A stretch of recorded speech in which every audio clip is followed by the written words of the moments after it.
Bir gün mutlak öleceğim, türkülerle gömün beni.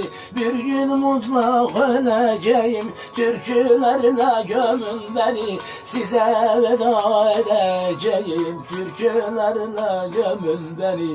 Size veda edeceğim, türkülerle gömün beni.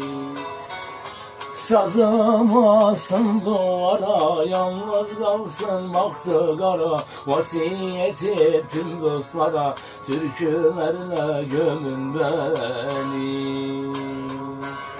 Sazım asın duvara, yalnız kalsın baktı kara. Vasiyeti tüm dostlara, türkülerle gömün beni.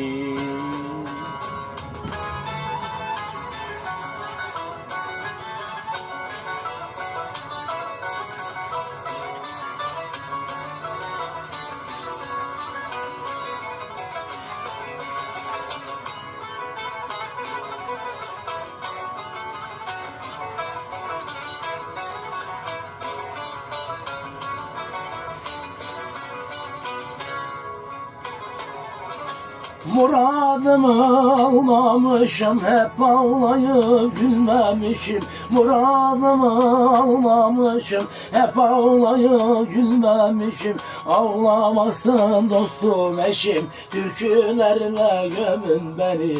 Ağlamasın dostum eşim, türkülerle gömün beni.